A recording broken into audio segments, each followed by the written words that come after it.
নমস্কার, দেখছেন ওঙ্কার বাংলা। মিহিকা রয়েছে আপনাদের সঙ্গে। সম্প্রতি লন্ডনের হোটেলে বাংলাদেশের বর্তমান প্রধান মোহাম্মদ ইউনূসের সঙ্গে তারেক জিয়ার বৈঠক নিয়ে এখন নানান প্রশ্ন। চিরাচরিত ক্ষমতালিপ্সু ইউনূস যে সহজে গদি ছাড়বেন না এবং বিভিন্ন উপায়ে নির্বাচনকে আটকে রাখার চেষ্টা করবেন তা তো জানাই ছিল। তবে সম্প্রতি এই বৈঠক যেন আরও পরিষ্কার করে বুঝিয়ে দিচ্ছে কমপক্ষে ২৬ সালের জানুয়ারি অবধি হয়তো ইউনূস নির্বাচনকে আটকে রাখবেন। তার এই সংস্কারের দাবি দিয়ে কোনোভাবেই আর নির্বাচনকে চাপা দেওয়া যাচ্ছে না, কারণ বাংলাদেশে বর্তমানে যে পরিস্থিতিটা তৈরি হয়েছে তাতে ইউনূসের ওপর ভোট নিয়ে ক্রমশ চাপ বাড়ছে। এমনকি সম্প্রতি সেই দেশের সেনাপ্রধানও ইউনূসকে নিয়ে এই বিষয়ে প্রশ্ন করেছেন। তাই জন্য ইউনূস তার রাষ্ট্রপতির গদিটা এবার শক্তপোক্ত করতে হয়তো বিএনপিকে হাতে রাখার কৌশলের দিকে এগোচ্ছেন। সেই জন্যই হয়তো তার এই লন্ডন যাত্রা, সেই জন্যই এই বৈঠক। হয়তো ইউনূস ২০০১ সালের মতো করে আবার খালেদা জিয়া সরকারকে ফিরিয়ে আনবেন, তবে যদি তার রাষ্ট্রপতির গদি একটু পাকা হয়, কারণ ক্ষমতা তো তিনি সহজে ছাড়বেন না। এই নিয়ে আজকের আমাদের বিশেষ অনুষ্ঠান। আমরা শুরু করব আমাদের আলোচনা, তবে তার আগে একবার দেখে নেব এই নিয়ে ঠিক কি বলছেন এপার বাংলার সাধারণ মানুষ। সম্প্রতি ইংল্যান্ডে তারেক জিয়ার সঙ্গে বৈঠক সেরেছেন মোহাম্মদ ইউনূস। আর এই বৈঠকের পরে বাংলাদেশের রাজনীতিতে উঠছে একাধিক প্রশ্ন। অনেকে মনে করছেন যে বিএনপিকে ক্ষমতায় এনে ক্ষমতালোভী মোহাম্মদ ইউনূস চাইছে বাংলাদেশের রাষ্ট্রপতির চেয়ারে বসতে। কি মনে করছেন সাধারণ মানুষ? বলা যাচ্ছে না এখন কি হবে, এটা বলা যাচ্ছে না কি হবে না হবে। আপস অ্যান্ড ডাউনস তো আছে, সুতরাং এখনই আমরা প্রিডিক্ট করতে পারছি না। সাকসেসফুল না হওয়ার চান্সই বেশি আর কি। জনসাধারণের ওদের ওখানকার পপুলারিটিতে অনেক নষ্ট করছে, সুতরাং এই জন্য বলছি প্রিডিকশান করাটা খুব কঠিন এখন। আর জানি না, পালিয়ে যাবে আর কি, এরকম একটা স্টেটে চলে এসছে আর কি। তো আমেরিকার সঙ্গে লিঙ্ক আছে, আমেরিকায় চলে যেতে পারে। ও ক্রিমিনাল মাইন্ড, ওনার বহুত ক্ষমতালোভী আর ভারত বিদ্বেষী প্রচণ্ড রকমের। না, সফল হওয়ার চান্স কোনো রকমই মনে হচ্ছে না। মনে হচ্ছে ইউনূসের কার্যকলাপ তো ভালো না, ওই জন্য সমর্থন করতে পারছি না। হ্যাঁ, ক্ষমতা চাই। আগের যে হাসিনা সরকার ছিল সে যদি একতরফা ভোট করতে চায়, এও যদি একতরফা ভোট করে তবে হয়তো হতে পারে। সবাইকে সমানভাবে সিট ছেড়ে দিয়ে কিছু করতে পারবে না। বিএনপি যদি ওনাকে বিএনপি যদি নিজের ক্ষমতায় আসে, তাহলে ওনাকে কেন ওনাকে ফিগার হেড হিসেবে নেবে কেন? উনি তো এমন কিছু কৃতিত্বের দাবি রাখেন না। নিজে ক্ষমতায় আসার পর থেকে যা যা করেছেন, অন্তত একজন ভারতবাসী হিসেবে আমার মনে হয় না যে ওনার উনি কোনোভাবেই প্রেসিডেন্টের আসন বসবার জন্য যোগ্য, অথবা উনি প্রেসিডেন্টের আসনে বসলে আমাদের সঙ্গে বাংলাদেশের সম্পর্ক বেটার হবে। এখন যা আছে, উনি যদি এইভাবে চলেন তাহলে অন্তত আমার মত অবস্থা বিশেষ ভালো হবে না। আমরা ক্রমশ দিনকে দিন, এখন ঘষাঘষি লাগছে, তখন ঘষাঘষি হবে, তারপরে মারামারি লাগবে। আমার মনে হয় না ওটা যদি বিএনপির আইডিয়া হয় তাহলে সেটা এমন কিছু যদি সেইটা বুঝে, দেখুন, কেউ যদি নাচাতে চায় আর কেউ যদি নাচতে চায়, কমন ডিনোমিনেটর হচ্ছে যে আমরা ক্ষমতাটাকে ভাগাভাগি করে নেব। তাহলে যাকে ফিগার হেড হিসেবে রাখছে তার তো একটা গ্রহণযোগ্যতা থাকতে হবে, তাই না? মনে হয় না যে উনি গেলে অন্তত বাংলাদেশের সবথেকে কাছের যে রাষ্ট্রটি, তার কাছে বাংলাদেশের কোনো গ্রহণযোগ্যতা থাকবে। আমি ইন্ডিয়া থেকে অতটা বলতে পারবো না, বাট আমার যেটা মনে হয় মোহাম্মদ ইউনূস নন পলিটিক্যাল লোক, আর বাংলাদেশে তো ওইভাবে পিসফুল আসেনি আফটার হাসিনা আর কি। তো আমার মনে হয় ওই দেশের লোকেদের জন্যে হাসিনা নোবেল পেতে পারে, অন্য রিজনে পেতে পারে, পলিটিক্যাল অন্য জিনিস, যেখানে দেশের মানুষকে শান্তি রাখা, বিকাশ, এগুলোর জন্য উনি সঠিক লোক না। আর রাজনীতি একটা অন্য জিনিস, যেখানে দেশের মানুষের শান্তি শৃঙ্খলা এগুলো দরকার, এগুলোর জন্য উনি পারফেক্ট লোক না, এটা আমার মনে হয়। আর যেটা ওটা হবে না, পলিটিক্যালি যদি একটা জিনিস চলে আসে, উনি অপোজিশন লোক, তো আমি অতটা জানি না, তবে না বিএনপির সঙ্গে বোধহয় ওর রিলেশন আছে, খালেদা জিয়ার সঙ্গে ওটা হতে পারে, ওটা ওর সঙ্গে রিলেশন আছে, সেই রিজনে উনি হয়ে যেতে পারে। আমার মনে হয় যে নেক্সট 15 days ভেরি মানে কি হবে বলা মুশকিল। এখন যে কালকে যে আমেরিকা বোম টম মারে, তো পুরো ওয়ার্ল্ডের গল্পই চেঞ্জ হয়ে গেল। ইউনিস নিয়ে পড়া চিন্তা হবে লোকের। Today's day most important question যে কালকে আমেরিকা বোমটা মারছে কিনা ইরানে, ইরান কি রিটেলিয়েট করছে এখন। কালকে সারাদিনে ইরান একটা বোম মারেনি, আমি প্রতি ঘন্টায় ঘন্টায় দেখছি, আপডেট দেখছি। নেক্সট 24 আওয়ার্সের মধ্যে আমেরিকা তো সেনেট অলরেডি বিল পাস করে দিয়েছে আমেরিকায় বোম মারবে। আমেরিকা বোম মারলে রাশিয়া চায়না যদি ঢুকে যায়, তাহলে ওয়ার্ল্ড স্টোরি নতুন করে লিখতে হবে তাহলে। তো এটা নিয়ে আমি মাথা ঘামাচ্ছি না এখন জানিয়ে। বিএনপির সঙ্গে কার্যত গট গেম খেলে বা সেটিং করে রাষ্ট্রপতি হওয়ার স্বপ্ন যে মোহাম্মদ ইউনূস দেখছেন, সেটা কিন্তু বাংলাদেশের মানুষ, কিন্তু সাধারণ মানুষ ভালোভাবে নেবে না।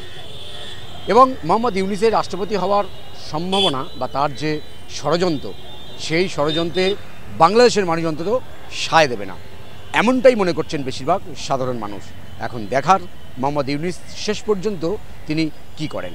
ক্যামেরায় রবি দত্তের সঙ্গে বিশ্বজিৎ হালদার, ওঙ্কার বাংলা। লন্ডনে গিয়ে ইউনূসের নতুন চাল কার্যত বাংলাদেশের রাজনীতির মোড় ঘুরিয়ে দিয়েছে। বিএনপির ভারপ্রাপ্ত চেয়ারম্যান তারেক জিয়ার সাথে তার বৈঠক ঘিরে এখন নানান প্রশ্ন।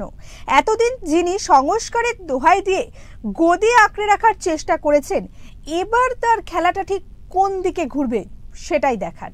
লন্ডনের হোটেলে মোহাম্মদ ইউনূস ও বিএনপির ভারপ্রাপ্ত চেয়ারম্যান তারেক জিয়ার বৈঠক ঘিরে নানা প্রশ্ন উঠছে। শুধুমাত্র স্বার্থসিদ্ধির উদ্দেশ্য নিয়ে দুই পক্ষের সমঝোতা ভবিষ্যতে কি দাঁড়াবে তা নিয়ে যথেষ্ট সন্দেহ দেখা দিচ্ছে। তবে এই বৈঠক বাংলাদেশের রাজনীতিতে, বিশেষ করে আওয়ামী লীগের অন্তরে একটি ধারণা আপাতত মিথ্যে বলে মনে হচ্ছে। কারণ যারা ভেবেছিলেন বিএনপি ও সরকার পক্ষ নিজেদের মধ্যে ঠোকাঠুকি করে জট পাকাবে, লন্ডনের এই বৈঠক তাদের ভাবনাকে ইতিমধ্যে মিথ্যা প্রমাণ করেছে। এবং এটাই মনে হচ্ছে দুপক্ষই তলে তলে একটা বোঝাপড়ার দিকে এগোচ্ছিল। যদিও ইউনূসকে ঘিরে তৈরি হওয়া শক্তি বলয় নতুন দেশ গড়ার নামে ৭১-এর শিকড় উপড়ে ফেলতে যেভাবে উদ্যোগী হয়েছে, যেভাবে বাংলাদেশে ইসলামিক খিলাফত প্রতিষ্ঠাতায় বদ্ধপরিকর, তাদের সঙ্গে বিএনপির শুধুমাত্র ক্ষমতা দখলের হিসেব কতদূর চলবে তা নিয়েও সংশয় থেকে যায়। এর আগে বাংলাদেশের শেখ হাসিনা ও খালেদা জিয়ার দল একাধিকবার অভিন্ন ইস্যুতে পাশাপাশি হাঁটলেও তা ছিল রাজনৈতিক প্রক্রিয়া। ইউনূসের মতো একজন অরাজনৈতিক ব্যক্তির সঙ্গে ক্ষমতা লাভের সমীকরণ কি করে মিলবে তা ভাবার বিষয়। তাই মোহাম্মদ ইউনূস ও তারেক জিয়ার বোঝাপড়া দীর্ঘস্থায়ী হওয়ার সম্ভাবনা কম, বরং অচিরেই ভেঙে যাবার যথেষ্ট কারণ রয়েছে। এই সন্ধি আসলে আমেরিকার স্বার্থ রক্ষায় তাদেরই নির্দেশিত পথে চালিত করার অভিপ্রায় কাজ করছে ইউনূসের মধ্যে। সেই কারণে লন্ডনে ইউনূস তারেক বৈঠকে ভবিষ্যতে, এমনকি অদূর ভবিষ্যতেও ভেঙে যাওয়ার অসম্ভব নয়। ইউনূস আসলে বিএনপির রাস্তায় নামা আটকাতেই তারেকের সঙ্গে কার্যত কোলাকুলি সেরে এলেন। বিএনপির জন্য লন্ডন ইভেন্টে যে ঐতিহাসিক ভুল হবে তা দেখা যাবে যখন ভোটের আগে মোহাম্মদ ইউনূস ঝুলি থেকে নতুন নতুন মার্কিন এজেন্ডা সামনে আনবেন। ব্যুরো রিপোর্ট, ওঙ্কার বাংলা। বাংলাদেশের ক্ষমতা হাতে রাখার জন্য ইউনূস সাহেবের একের পর এক চেষ্টা আমাদের চোখের সামনে আসছে। তাতে তিনি ঠিক কতটা সফল আর কি বা হতে চলেছে বাংলাদেশের ভবিষ্যৎ, তাই নিয়ে আজকের আমাদের বিশেষ অনুষ্ঠান। আমাদের সঙ্গে রয়েছেন বিশিষ্ট সাংবাদিক অর্কপ্রভু সরকার। অর্কদা, ওঙ্কার বাংলার পর্দায় আপনাকে স্বাগত। আপনার কি মনে হয় বাংলাদেশের রাজনৈতিক সমীকরণটা বর্তমানে কি? বাংলাদেশের পুরো অচলাবস্থাই চলছে। ইউনূস পবিত্র কুরবানি ঈদের আগে জাতির উদ্দেশ্যে ভাষণ দিয়ে বলেছিলেন যে এপ্রিলের প্রথম সপ্তাহে যে কোনো একদিন বাংলাদেশে সাধারণ নির্বাচন হবে। কিন্তু বিএনপি সহ অন্যান্য রাজনৈতিক দল এবং সেনাবাহিনী প্রথম থেকেই বলে এসছে যে ডিসেম্বরে নির্বাচন করতে হবে। এপ্রিলের প্রথম সপ্তাহে নির্বাচন করা কার্যত অসম্ভব, কারণ রোজার পরে ঈদ, তারপরে বাংলাদেশের বিভিন্ন পরীক্ষা থাকে, আমাদের মতো মাধ্যমিক, উচ্চ মাধ্যমিকও, এবং ওই সময় খুব কালবৈশাখীর ঝড়টর হয়। তো ওই সময় একেবারেই নির্বাচন করা সম্ভব নয়। রমজান, তারপরে ঈদ, ওটা মুসলিমদের খুব পবিত্র সময়, উপবাসে থাকেন, ওই সময় নির্বাচনের প্রচার বা নির্বাচনের কাজ করা সম্ভব নয়। সম্ভব হচ্ছে ডিসেম্বর বা জানুয়ারি। তাই ইউনুস যখন এটা বললেন, তারপরে উনি লন্ডনে গেলেন, ব্রিটিশ প্রধানমন্ত্রী কিয়ার স্টারমারের সঙ্গে তার দেখা পর্যন্ত হলো না। উনি দেখা করতে চাননি কিয়ার স্টারমার ইউনুসের সঙ্গে, কারণ বাংলাদেশে যা ঘটছে সেটা ব্রিটেন একদমই পছন্দ করছে না, সংখ্যালঘু নিধন, মৌলবাদের আস্ফালন। তারপর ওখানে বিএনপির কার্যনির্বাহী চেয়ারম্যান তারেক জিয়ার সঙ্গে উনি বৈঠক করেন। সেখানে একটা যৌথ সাংবাদিক বৈঠক হয়। ইউনুসের প্রেস সচিব শফিকুল ছিলেন আর বিএনপির পক্ষে সালাউদ্দিন সাহেব ছিলেন। তখন বলা হয়েছে যে ফেব্রুয়ারি মাসে নাকি নির্বাচন হবে। এখন না চলে বিশ্বাস নেই। আসলে ইউনুস তো ক্ষমতা ছাড়তে চাইছে না, না? তাহলে ইউনুসকে একটা পুনর্বাসন দিতে হবে। সেই পুনর্বাসনটা কি হবে? ইউনুসকে কি বিএনপি ক্ষমতা আসলে থেকে রাষ্ট্রপতি করবে, নাকি অন্য কোনোভাবে পুনর্বাসন হবে? যতক্ষণ না পর্যন্ত ইউনুস এই বিষয়ে কোনো নিশ্চয়তা পাচ্ছেন, ততক্ষণ পর্যন্ত নির্বাচন নিয়ে উনি টালবাহানা করবেন। আসলে গণতান্ত্রিক পদ্ধতি এবং রীতিনীতিতে ইউনুস বিশ্বাসী করেন না। তিনি ব্যাকডোর দিয়ে ক্ষমতায় এসছেন এবং যতদিন সম্ভব ক্ষমতা আঁকড়ে থাকা যায় সেটা তিনি নিশ্চিত করতে চাইছেন। আর সংস্কার হচ্ছে একটা চলমান প্রক্রিয়া। সংস্কার কখনো নির্দিষ্ট সময়ের মধ্যে শেষ হয় না, শুরু হতে পারে, এবার নিরন্তর প্রক্রিয়া চলতেই থাকে। তো এগুলো ইউনুস যে যুক্তিগুলো দিচ্ছেন, এগুলো ছেঁতো যুক্তি। আসলে নির্বাচন করে ক্ষমতা হস্তান্তর তিনি করতে চাইছেন না। তিনি চাইছেন আগে নিজের পুনর্বাসনটা নিশ্চিত হোক, তারপরে নির্বাচনের ব্যাপারে কোনো চূড়ান্ত সিদ্ধান্ত নেবেন। ইউনুসের সঙ্গে সম্প্রতি তারেক জিয়ার যে বৈঠক, তা কি বাংলাদেশের পট পরিবর্তনের জন্য খুব গুরুত্বপূর্ণ কোনো বিষয়? না, একটা বৈঠক হয়েছে, এখনো অনেক দূর যেতে হবে। একটা বৈঠকে সমস্ত জটিলতা কাটবে না। তারেক জিয়া কবে দেশে ফিরবেন? তিনি 10 বছরের উপর দেশ ছাড়া, এবং যখন তিনি দেশ ছাড়া হয়েছিলেন মুচলেখা দিয়েছিলেন যে বাংলাদেশের রাজনীতিতে তিনি ফিরবেন না।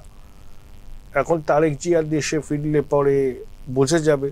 তার সঙ্গে ইউনুসের যে সাক্ষাৎ হয়েছে সেটা কি রফাসূত্র বেরোলো সেটা কেউ এখন জানে না। বাংলাদেশের জাতীয় নিরাপত্তা উপদেষ্টা খলিলুর রহমান সেই বৈঠকে ছিলেন। ইউনুস এই বিএনপি যে ছিল তার পদত্যাগ, সেই ভদ্রলোক কিভাবে বৈঠকে উপস্থিত হলেন, অনেক বিষয়ে জটিলতা আছে, জটিলতা কাটেনি। বিএনপি তাড়াতাড়ি নির্বাচন চাইছে, ইউনুস নির্বাচন চাইছে না। ইউনুস আগে নিজের পুনর্বাসনটা নিশ্চিত করতে চাইছে। সেই পুনর্বাসনটা নিশ্চিত হলে তবেই ও নির্বাচনের ব্যাপারে চূড়ান্ত সিদ্ধান্ত নেবে। আওয়ামী লীগ তো আশা দেখেছিল যে বিএনপি আর ইউনুসের মধ্যে সংঘর্ষ বাঁধবে, সেই সময় তাদের জমিটা আবার তারা ফিরে পাবে। আওয়ামী লীগের পরিস্থিতি উত্তরোত্তর উন্নতি হচ্ছে। তারা দীর্ঘদিনের কর্মসূচি নিয়েছে, তাতে জনসমাগম হচ্ছে, মানুষ স্বতঃস্ফূর্ত যোগদান করছেন এবং আওয়ামী লীগের এইভাবে সমর্থন পাওয়া ইউনুসের চিন্তা বেড়েছে। প্রশাসনকে বলেছে যে আওয়ামী লীগের কার্যক্রম নিষিদ্ধ করা। বাংলাদেশের পরিস্থিতি ভীষণ ফ্লুইড, কিচ্ছু বলা যায় না শেষ পর্যন্ত কি হবে। বিএনপি ইউনুসের দাবি মানবে। ইউনুসের দাবি হচ্ছে জুলাই সনদে স্বাক্ষর করতে হবে। জুলাই সনদে স্বাক্ষর বিএনপি করবে কিনা তা নিয়ে খুব সন্দেহ আছে।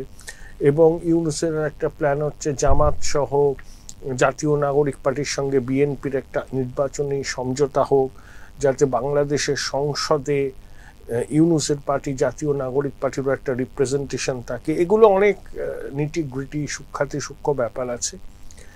তারেক জিয়ার সঙ্গে বৈঠক জাস্ট একটা বলটা রোল করা শুরু করেছে, অনেক দূর যেতে হয়। বাংলাদেশের সিচুয়েশন অত্যন্ত ফ্লুইড এবং অত্যন্ত চিন্তাজনক। বিএনপির এই চলমান পরিস্থিতিতে যা ভূমিকা থাকার কথা ছিল তার তুলনায় কিন্তু অনেক বেশি নরম অবস্থানে তারা বহুদিন ধরে চলছে। তাহলে কি ইউনুসের সাথে বিএনপির এই বোঝাপড়াটা তলে তলে অনেকদিন ধরেই এগিয়েছিল? না, অনেকদিন ধরে ইউনুসের সঙ্গে তো প্রথমবারই তারেক জিয়ার বৈঠক হলো। ফোনে বার্তালাপ হতে পারে, খালেদা জিয়ার সঙ্গে ইউনুস দেখা করেছিলেন দেশ ছাড়ার আগে, কিন্তু একটা কথাবার্তার সূত্রপাত এই লন্ডনে গিয়েই হলো। এটা জাস্ট সূত্রপাত, এটা আলটিমেটলি কি চেহারা নেবে এটা এখন বলা সম্ভব না। ইউনুসকে ঘিরে যে শক্তি বলয়টা গড়ে উঠেছে, বা সেটা বলা যেতে পারে বাংলাদেশের ৭১-এর যে মুক্তিযুদ্ধ, সেই মুক্তিযুদ্ধের ইতিহাসকে একেবারে শিকড় থেকে উপড়ে ফেলার একটা চেষ্টা দেখা যাচ্ছে। তারা চাইছে ইসলামিক খিলাফত প্রতিষ্ঠা করতে। সেখানে বিএনপির সাথে একটা ম্যাচ হয়ে যাচ্ছে। লন্ডনে গিয়ে তারেক জিয়ার সঙ্গে ইউনুসের বৈঠক কি এর সঙ্গে সঙ্গতি রেখেই হয়? না না, এরকম কোনো বিষয় নয়। আগে হচ্ছে নির্বাচন, বিএনপির একটা নির্দিষ্ট দাবি আছে, ইউনূসের পুনর্বাসন সংক্রান্ত ইউনূসের ইচ্ছা আছে, এই দুটো যখন মিলবে তখন নির্বাচন হবে। এইগুলো এখনো কোনো বিষয় নয়। ইউনূসের এই ৭১কে মুছে দেওয়ার চেষ্টা, তার সঙ্গে পাক প্রেম এবং ভারত বিদ্বেষ, তার সঙ্গে বিএনপির কোনো সম্পর্ক নেই। বিএনপিও মুক্তিযুদ্ধে অংশ নিয়েছিল, তাদের একটা ভার্সন আছে অন্য, সেটাই মানে মুক্তিযুদ্ধের পক্ষের শক্তি হচ্ছে বিএনপি, মুক্তিযুদ্ধের বিরোধী শক্তি নয়। এখন বিএনপি আওয়ামী লীগের বিরোধী, তাদের অন্যরকম একটা দৃষ্টিভঙ্গি আছে, কিন্তু মুক্তিযুদ্ধে বিএনপিরও অংশগ্রহণ ছিল। ইউনূস সমর্থক যারা, তারা হচ্ছে রাডিক্যাল ইসলাম, তাদের পাকিস্তান প্রেম থাকতে পারে, তারা মুক্তিযুদ্ধের চেতনাকে বলিয়ে দিতে পারে, কিন্তু বিএনপিকে এর সঙ্গে এক বন্ধনীতে রাখা যায় না। ইউনূস যদি তার ঝুলি থেকে এখন নতুন কোনো মার্কিনী এজেন্ডা বার করেন, তখন বিএনপির সাথে তার সম্পর্কের সমীকরণটা কি দাঁড়াবে? সেটা এই মুহূর্তে বলা যাচ্ছে না। বিএনপি চট্টগ্রাম বন্দরের একটা বার্থকে ডিপি ওয়ার্ল্ড বলে একটা কোম্পানির হাতে তুলে দেওয়ার চেষ্টা করছে। বাংলাদেশের মাটিতে হিউম্যানিটেরিয়ান করিডোর করতে চাইছে আমেরিকার চাপে, যাতে রাখাইন প্রদেশে ত্রাণ পাঠানো যায়, আরাকান আর্মিকে সাপোর্ট করা যায়। তো আমেরিকার স্বার্থ রক্ষা করার জন্য ইউনূস কাজ করছে, কিন্তু আবার সেনাবাহিনী এগুলোতে আপত্তি জানিয়েছে। তো পুরো পরিস্থিতি অত্যন্ত জটিল, এর সহজ কোনো সমাধান সূত্র পাওয়া যাবে না। মোহাম্মদ ইউনূস কি তার উপর অর্পিত যে মার্কিন অ্যাসাইনমেন্ট রয়েছে সেটা মেনে কাজ করতে গিয়ে বাংলাদেশের রাষ্ট্রীয় মর্যাদাটাকে ধূলিসাৎ করে দিচ্ছেন না? সে কিছুটা করছেন। ও ইউনূসের নিশ্চয়ই কোনো এজেন্ডা আছে, ওকে যারা এখানে বসিয়েছে তাদের স্বার্থ রক্ষা করার প্রাথমিক কর্তব্য, সেটা করার চেষ্টা করছে। তার বিনিময়ে ক্ষমতায় টিকে থাকবে বা অন্য কিছু দাবি জানাবে, কিন্তু পুরো বিষয়টা এত সহজে ইউনূস করতে পারবেন বলে মনে হয় না। দুর্নীতির দায়ে অভিযুক্ত এক নেতা, যিনি দেশ ছেড়ে পালিয়ে লন্ডনে আশ্রয় নিয়েছিলেন, তার সঙ্গে আবার বিএনপির এই তারেক জিয়ার লন্ডনের মাটিতে বৈঠক, এই বিষয়টাকে বাংলাদেশের সাধারণ মানুষ কিভাবে নেবে? বাংলাদেশের মানুষ চাইছেন এখন নির্বাচন হোক, সুষ্ঠু অন্তর্ভুক্তিমূলক নির্বাচন, এবং নির্বাচনের মাধ্যমে একটা সরকার তৈরি হোক, এটাই বাংলাদেশের মানুষের চাহিদা। তারা চাইছেন এই অন্তর্বর্তী সরকার নয়, নির্বাচিত জনপ্রতিনিধিরা দেশ শাসন করে। নির্বাচনটা কি আদৌ সম্ভব? এখনো কিছু বলা যাচ্ছে না, পরিস্থিতি যেদিকে যাবে সেই দিকে নজর রাখতে হবে। বাংলাদেশের সাধারণ মানুষ বলা যেতে পারে আওয়ামী লীগের ওপর বেশ অসন্তুষ্ট, এবং তাদের একাংশের মধ্যে যে ভারত বিদ্বেষটা রয়েছে সেটাকে কাজে লাগিয়ে ইউনূস ক্ষমতায় টিকতে চাইছেন। এরই মধ্যে আবার ইউনূস বিএনপিকে ঘিরে এই ধরনের বিতর্ক। তো এই সমস্ত পরিস্থিতিটাতে বাংলাদেশের ঠিক সাধারণ মানুষ যারা ভোটার হবেন, যারা ভোট দেবেন, তারা চাইছেন নির্বাচন হোক সুষ্ঠু, অবাধ, শান্তিপূর্ণ, অন্তর্ভুক্তিমূলক। নির্বাচনের মাধ্যমে একটা সরকার আসুক, সেই সরকার ঠিক করুক বাংলাদেশ কোন পথে চলবে। অনেক ধন্যবাদ অর্কদা। মোটামুটি আলোচনা থেকে আমরা যেটা বুঝতে পারলাম যে বাংলাদেশের আগামী নির্বাচন ঠিক কবে হতে চলেছে এবং তার ফলাফল কি হতে চলেছে সেটা এখনো স্পষ্টভাবে বোঝা না গেলেও মোহাম্মদ ইউনূস যে তার ক্ষমতার গদিটাকে টিকিয়ে রাখার আপ্রাণ চেষ্টা করছেন তা একেবারে স্পষ্ট। আজকের মতো এই পর্যন্তই। দেখতে থাকুন ওঙ্কার বাংলা। নমস্কার।